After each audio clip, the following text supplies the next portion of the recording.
ದಡಾರ ಅಥವಾ ನಮ್ಮ ಭಾಷೆಯಲ್ಲಿ ತಟ್ಟು ಅಥವಾ ಅಮ್ಮ ಅನ್ನೋದು ಈ ದಿನ ವಿಪರೀತವಾಗಿ ಸುದ್ದಿಯಲ್ಲಿದೆ. ಅದಕ್ಕಾಗಿ ಇವತ್ತು ನಾನು ಅದನ್ನು ಮಾತಾಡ್ಬೇಕು ಅಂದ್ಕೊಂಡಿದ್ದೀನಿ. ಯಾಕಂದರೆ ಅದು ಇಡೀ ಒಂದು ದೇಶನೇ ಅಲ್ಲೋಲ ಕಲ್ಲೋಲ ಮಾಡ್ತಿದೆ. ಪಕ್ಕದಲ್ಲಿರೋ ಬಾಂಗ್ಲಾದೇಶದಲ್ಲಿ ಲಕ್ಷಾಂತರ ಜನಕ್ಕೆ ಸಾವಿರಾರು ಜನ ಮಕ್ಕಳು ಅಡ್ಮಿಟ್ ಆಗಿ ಸೀರಿಯಸ್ ಆಗ್ತಿದ್ದಾರೆ.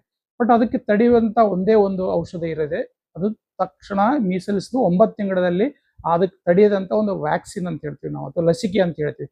ಆ ಲಸಿಕೆಯನ್ನು 9 ತಿಂಗಳಲ್ಲಿ ಒಂದು ಮತ್ತು 15 ತಿಂಗಳಲ್ಲಿ ಇನ್ನೊಂದು ಕೊಡಿಸಿದರೆ 100ಕ್ಕೆ 80-90% ಅದು ಬರಲ್ಲ. ಬಟ್ ನಾವು ಭಾಳ ಆರಾಮಿಲ್ದಾಗ ಅದ್ರ ಬಗ್ಗೆ ತಲೆನೇ ಕೆಡಿಸ್ಕೊಳ್ಳಲ್ಲ.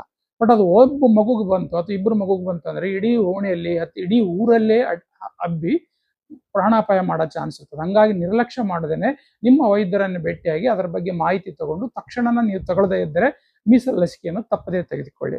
ಡಾಕ್ಟರ್ ಮಲ್ಲೇಶ್ ಗೌಡ, ನಾನು ಅಮೃತ ಹಾಸ್ಪಿಟಲ್ ಮಕ್ಕಳ ವೈದ್ಯ. ಇದು ನಿಮ್ಮ ಮಾಹಿತಿಗಾಗಿ. ದಯವಿಟ್ಟು ನೀವು ಇಂಥ ಒಳ್ಳೆ ಮಾಹಿತಿಗಾಗಿ ನನ್ನ ಚಾನಲ್ ಸಬ್ಸ್ಕ್ರೈಬ್ ಮಾಡಿರಿ ಮತ್ತು ಫಾಲೋ ಮಾಡಿರಿ ಮತ್ತು ಇನ್ನೂ ಹಂಚಿಕೊಳ್ಳಿ. ನಮಸ್ಕಾರ.